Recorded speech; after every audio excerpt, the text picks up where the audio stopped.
ఇంత రప్చర్ అయిన తర్వాత మరి మీరెందుకు పోలీస్ కంప్లైంట్ ఇవ్వలేదు? ఎందుకంటే మీ పర్మిషన్ లేకుండా వీళ్ళందరూ మీ ఆఫీసులను రావడం అనేది ఒక పెద్ద నేరం. సార్ యాక్చువల్లీ నేను కంప్లైంట్ తర్వాత రెండోది, అమ్మాయిని ఇప్పుడు ఆ అమ్మాయి ఇన్నోసెంట్ అని మీరు చెప్తున్నారు. ఆమెని కొట్టడం, ఆమెను తిట్టడం, ఆమె ఫేస్ ఎక్స్పోజ్ చేయడం కూడా మరో నేరం. అది అవునండి కనీసం ఆ అమ్మాయి చేతనే కంప్లైంట్ ఇప్పించాలి కదా మీరు. సార్. ఫస్ట్ ఆఫ్ ఆల్ అమ్మాయి చేతి ఇప్పించడానికి నా మాట వినే పరిస్థితిలో వాళ్ళు ఉండరు కదా సార్. వాళ్ళ ఒరిజినల్ డెసిషన్ వాళ్ళు తీసుకోండి. She's not my family member, she's not that close to me. Okay. ఏదో సినిమా అనేది అందరికీ ప్యాషన్ ఉంటది, అవసరం ఒక అవసరం, ఆ, ఏమంటారు దాని అవకాశం కోసమే వచ్చారు తప్ప నేను కంప్లైంట్ ఇవ్వలేదు అనుకుంటే. నిన్న నేను ఈ ఇష్యూ జరిగిన తర్వాత చాలా డిప్రెషన్ గా సిక్ అయిపోయాను. ఎందుకంటే when so many people started calling మీ, తేజ గారు మిమ్మల్ని మేము యూట్యూబ్ లో మీ ట్రైలర్లు ఇవి చూడడానికి ఆశపడతాం, అవి చూస్తాం అనుకుంటాం కానీ ఏంటి సార్ మిమ్మల్ని కొట్టినట్టుగా, మిమ్మల్ని ఇంత హింస పెట్టినట్టుగా చూపిస్తున్నారు, మిమ్మల్ని బాగా అన్పాపులర్ చేస్తున్నారని క్లోజ్ సర్కిల్స్ నుంచి ఫోన్లు వచ్చేసరికి ఉమ్. నేను చాలా సేపు నా ఫోన్ స్విచ్ ఆఫ్ వేసి నేను చాలా డిప్రెషన్ లోకి వెళ్ళిపోయాను. కానీ ఐ వాజ్ నాట్. మీరు ఫోన్ స్విచ్ ఆఫ్ చేసి మీరు అంటున్నారు. పోలీసులకు అప్పచెప్పిన తర్వాత కూడా పోలీసులు వదిలిపెట్టారు, తేజ పారిపోయాడు అంటూ కొంతమంది అంటున్నారు. మీరే ఉంటారు. ఎవరు పోలీసులకు అప్పు చెప్పారండి? అక్కడ పోలీస్ కానిస్టేబుల్ వచ్చారు కదా. సార్ పోలీస్ కానిస్టేబుల్ వచ్చింది వాళ్ళ నుంచి మాకు థ్రెట్ లేకుండా మమ్మల్ని సెక్యూర్ చేయడానికి, మమ్మల్ని ఓకే. స్టేషన్ కి తీసుకెళ్ళడానికి కాదు. ఫస్ట్ థింగ్, స్టేషన్ కి ఎప్పుడు తీసుకెళ్తారండి? వీళ్ళు ముందు స్టేషన్ కి వెళ్ళి కంప్లైంట్ పెట్టుకుని రావాలి ఇక్కడికి. మీరు ఇప్పుడు పోనీ నేను పోలీసులకు ఫోన్ చేశాను, మీరు 100 చేశారు. మీరు 100లో ఏం చెప్పారు? నాకు థ్రెట్ ఉంది, సేవ్ చేయండి అని చెప్పారు. ఇప్పుడు వాళ్ళు నన్ను ఎందుకు అరెస్ట్ చేస్తారు? అక్కడ ఏం తప్పు జరిగిందని అరెస్ట్ చేస్తారు? నా ఆఫీస్ లో ఉన్నాను, సరే ఒక అమ్మాయి ఉంది, అరెస్ట్ చేయడానికి రీజన్ ఏంటి? వాళ్ళని నేను రిక్వెస్ట్ చేశాను, మమ్మల్ని ఈ జనాల్లోంచి బయటకు తీసుకెళ్ళండి అని రిక్వెస్ట్ చేస్తే వాళ్ళు మమ్మల్ని బయటకు తీసుకొని వచ్చారు. పోలీస్ స్టేషన్ కి తీసుకెళ్తానని వాళ్ళు చెప్పలేదు, స్టేషన్ కి వెళ్తున్నాను మేము చెప్పలేదే. ఇప్పుడు డ్యామేజ్ జరిగింది అంటే అమ్మాయికి నష్టం జరిగింది అంటే ఒక చిన్న ఈగో ఫీలింగ్ వల్ల ఇద్దరి మధ్యన ఇదంతా రప్చర్ అయినట్లు నాకు అనిపిస్తుంది. మీకు సినిమాలంటే పిచ్చి, ఆమెకి మీ సినిమాకి వెళ్ళకూడదని ఆమెకి. మీరు అంటున్నట్లుగా మా అత్తవారి దగ్గరకు రాబట్టే మా కుటుంబం అంతా చిన్నబనమైంది, లేదంటే నా భార్య చాలా మంచిదని మీరు అంటున్నారు. నాకు అర్థమవుతుంది ఏంటంటే సినిమా ఇష్యూలోనే ఇదంతా జరిగినట్టు అనిపిస్తుంది. ఇంత రప్చర్ అయిన తర్వాత ఇష్యూ పెద్దది అయిపోయింది కాబట్టి మీరు ఫర్దర్ గా లీగల్ గా ముందుకు వెళ్తారా? లేదు పాప ముఖం చూసి నా కూతురు తండ్రి లేని కూతురుగా చెప్పించుకోవడం ఇష్టం లేక తిరిగి ఆమె మీ వైఫ్ ని క్షమించి ఇద్దరు కలిసి ఉంటారు? సార్ ఫస్ట్ ఒకటండి, ఈ లాస్ట్ 4.5 years లో నా మీద కంప్లైంట్లు పెట్టడం, మనుషుల్ని తీసుకొచ్చి నా ఇంటి మీద దాడి చేయడం, నా ఇంటి తాళాలు బ్రేక్ చేయడం, నన్ను చాలా సార్లు థ్రెటన్ చేయడం, బూతులు మాట్లాడుతా వాయిస్ రికార్డింగ్స్ పెట్టడం. వాళ్ళ మదరే డైరెక్ట్ గా నాకు ఎన్నో వందల వాయిస్ రికార్డింగ్స్ పెట్టారు తిడుతూ, నువ్వు రోడ్ యాక్సిడెంట్ లో చచ్చిపోతావు, కాళ్ళు ఇరిగిపోతాయి, ఇలా పెట్టడం. ఆ, ఆ, నేను మీరు తన మీరు మీరు అత్తగారి మాటలు మర్చిపోండి. మీ వైఫ్, నా మీ వెర్షన్ డాటర్ చెప్తాను, వీళ్ళిద్దరు. నా వెర్షన్ చెప్తున్నాను సార్. ఇన్ని జరిగినా కూడా ఈ రోజు వరకు వాళ్ళకి ఎగెనిస్ట్ గా నేను ఒక్క కంప్లైంట్ గాని, ఒక మాట తిట్టడానికి వాళ్ళ ఇంటికి వెళ్ళటం గాని, ఒక యాక్షన్ తీసుకోవటం గాని ఏమీ చేయలేదు. రీజన్, నేను కూడా అటాక్ చేస్తే అది యుద్ధం అయిపోతుంది. అది ఎప్పుడైతే వార్ అవుతుందో జీవితంలో కలము. వాళ్ళే యుద్ధం చేసి చేసి అలిసిపోయి మళ్ళా వచ్చేస్తారు. నా కూతురికి నేను కావాలి. ఆడపిల్ల, మగపిల్లోడైతే ఓకే, ఆడపిల్లకి ఫాదర్ ఉండాలి, మ్యారేజ్ చేయాలి, కాళ్ళు కడగాలి, చాలా ఉంటాయి. నాకు కూడా కోరికలు, రెస్పాన్సిబిలిటీస్ ఉంటాయండి. తన పేరు కూడా వెంకట సాయి మోక్షిత, నా పేరే తనకు పెట్టాను. వెంకట సాయి మోక్షిత, నా పేరే పెట్టాను. ఓకే. జాగ్రత్తగా జాతకం చూసి సింహరాశి పుబ్బా నక్షత్రంలో సిజేరియన్ చేసి మరీ పుట్టించానండి. ఆ పుబ్బా నక్షత్రంలో పుట్టే వాళ్ళందరికీ లైఫ్ బాగుంటదని జ్యోతిష్యులు చెప్తే ఆమె డెలివరీ డేట్ కన్నా ముందు పుట్టించానండి. సిజేరియన్ చేయమని అడిగాను డాక్టర్స్. ఓకే. ఆమెకు పుట్టినప్పుడు ఉండే స్టెమ్ సెల్ ని కూడా అప్పట్లో, ఇప్పుడంటే ఫేమస్ అయిపోయింది. 2016 లో nobody knows, only Aishwarya అవును. రాయ్ చేయించింది. Um. Only actress Aishwarya Rai గారు వాళ్ళ పాపకు చేయిస్తే నేను అవును. 2 lakhs స్పెండ్ చేసి ఆ స్టెమ్ సెల్ ప్రొటెక్ట్ చేయించాను. ఓకే. లైఫ్ టైమ్ లో తనకి గాని తన మదర్ కి గాని ఎటువంటి హెల్త్ కాంప్లికేషన్, ఎందుకంటే వాళ్ళ ఫ్యామిలీ బ్యాక్గ్రౌండ్ లో ఆల్రెడీ క్యాన్సర్ ఉంది కాబట్టి వీళ్ళకి ఎటువంటి హెల్త్ కాంప్లికేషన్ రాకూడదని ఆ స్టెమ్ సెల్ ప్రిజర్వ్ చేయించాను. ఆ ట్రీట్మెంట్ కి ఉపయోగపడాలని అంత ఓకే. ముందు చూపుతో, పాప మీద ప్రేమతో చేసినవే. కానీ ప్రతి దానికి మనిషికంటూ ఒక సహనం ఉంటుంది సార్. నిన్న జరిగింది ఇది నేను సహనం కోల్పోయే సంఘటన. ఎందుకంటే నా సైలెన్స్ ని చాతకానితనంగా తీసుకున్న చాలా మీడియా ఛానల్స్, నా సైలెన్స్ ని చాతకానితనంగా తీసుకున్న నా వైఫ్ అయితే ఎవరు, వాళ్ళ మదర్ అయితే ఎవరు, ఈ 4 ఏళ్ల నుంచి ఎన్ని సార్లు రాయిలు ఇచ్చి కొడుతున్నా దెబ్బలు తింటున్నాడు గాని తిరిగి కొట్టట్లా హ్మ్. అనే ఉద్దేశంలో నిన్న ఇంతటి అఘాయిత్యానికి పాల్పడ్డారండి. ఎందుకంటే నా మీద మా నాన్నగారే ఎప్పుడు చేయి చేసుకోలేదు పుట్టినప్పటి నుంచి.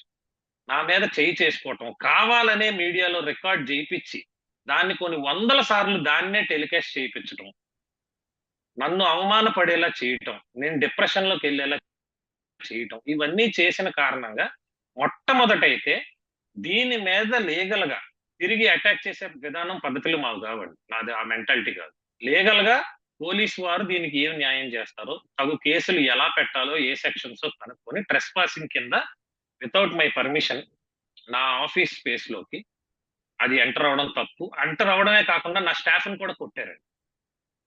నన్ను బయటకి పిలవమని ఫోర్స్ చేసి నా స్టాఫ్‌ని కొట్టారు. అది మీడియా కూడా చూసారండి. వాళ్ళ మదరే నా స్టాఫ్‌ని కొట్టారు. ఓకే. అక్కడున్న మీడియా ఛానెల్స్ అందరూ చూసారు. నా ఆఫీస్‌లో ఉన్న సీసీ కెమెరాస్‌లో కూడా రికార్డ్ అయింది. నా ఆఫీస్‌లో ప్రతి రూమ్‌లో సీసీ కెమెరా ఉందండి. ఇంక్లూడింగ్ ఆ లోపల ఏదో జరిగిపోతుందన్న రూమ్‌లో కూడా సీసీ కెమెరా ఉంది. నేను ఆ మొత్తం ఫుటేజ్ తీసుకెళ్ళి పోలీస్ వారికి చూపిస్తాను. ఆ లోపల ఏ తప్పు జరగలేదని చూపిస్తాను. బయట తప్పు జరిగిందని కూడా చూపిస్తాను. క్లియర్‌గా నేను ఆ రోజు ఏ టైంకి ఆఫీస్‌లోకెళ్ళాను, ఏ టైంకి ఇప్పుడు బయటకొచ్చాను. ఆఫీస్ స్థలాలు మీ దగ్గర ఉన్నాయా? ఆమె దగ్గర ఉన్నాయా?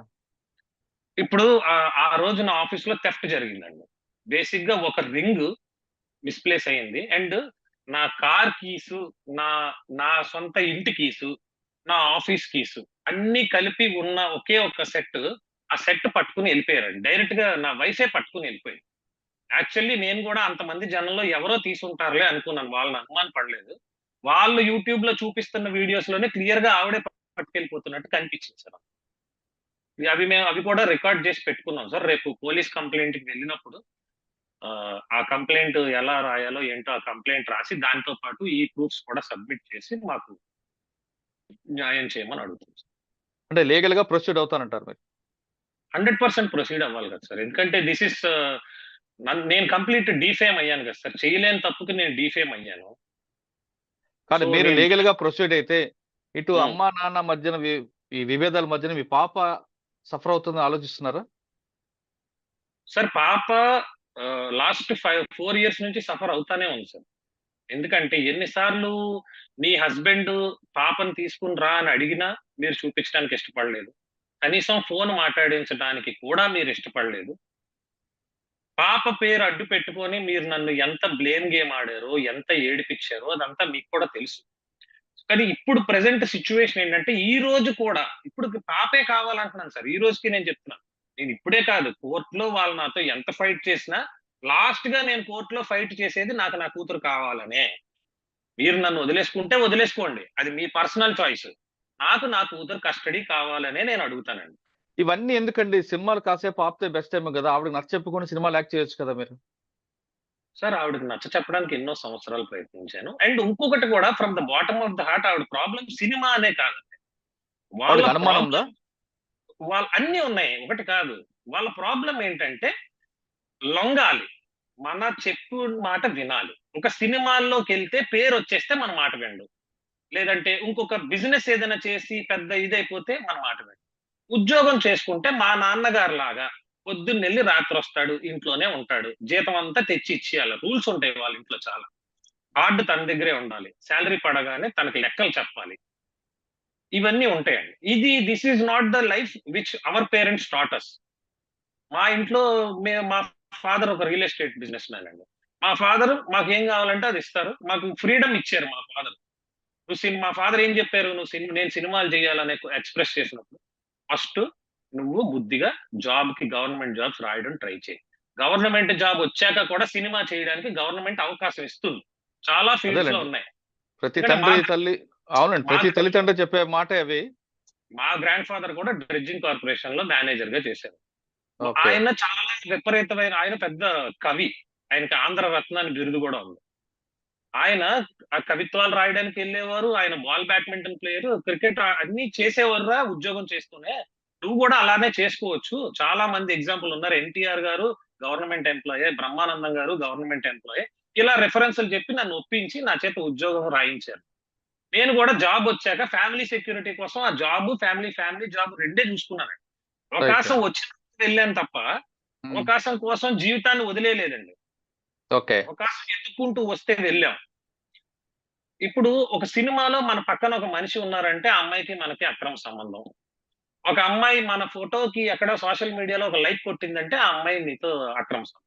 ఇంకా అక్రమ సంబంధం అనేది నేను చాలా మంచి పదం వాడుతున్నానండి. వాళ్ళ నోటితో వచ్చే మాటలు ఎలా అంటే దాంతో పడుకున్నావు, దీంతో పడుకున్నావు, నీకు వర్జిన్‌లు గావాలి, నీకు అమ్మాయిల్ని ట్రాప్ చేస్తాం. కొన్ని వందల మంది అమ్మాయిలకి మెసేజ్‌లు పెట్టిందండి ఈవిడ. నా సోషల్ మీడియాలో నన్ను ఫాలో అవుతున్న ప్రతి అమ్మాయికి మెసేజ్‌లు పెట్టి, "నువ్వెందుకు నా మొగుడు ఫోటోకి లైక్ కొడుతున్నావు? నీకు నా మొగుడికి ఏంటి సంబంధం? నువ్వు వాడితో పడుకున్నావా?" ఇంత పచ్చిగా కొన్ని వందల మందికి మెసేజ్‌లు పెట్టి, నన్ను డిగ్రేడ్ చేయడం గత 4 ఏళ్లుగా జరుగుతా ఉందిది. ఓకే. సార్ ఫైనల్‌గా చెప్పండి. ఇష్యూని ఇక్కడితో క్లోజ్ చేస్తారా? లేదు లీగల్‌గా ప్రొసీడ్ అవుతారా? జరిగింది జరిగింది. ఒక ఆహ్, పీడకలాన్ని మొదలుపెడతారా? ఎందుకంటే మీరంటున్న మాటల్లో నాకు అర్థమవుతుంది ఏంటంటే, మీకు మీ వైఫ్ కావాలి, మీ పాప కావాలి ఎప్పటికైనా. వాళ్ళిద్దరి మీద ప్రేమ మీకిప్పటికీ ఉన్న విషయం నాకు అర్థమవుతుంది. సార్ ఇప్పుడు ఆహ్, ప్రేమ లేకుండా ఎవరికీ ఉండదండి. ప్రేమ లేకుండా పోదు. ఎవరికీ పోదు. ఎందుకంటే ఫ్రాంక్‌గా చెప్పాలంటే they are my family. Okay. నాకు తెలుసు దే ఆర్ బీయింగ్ మిస్‌గైడెడ్ అనేది నాకు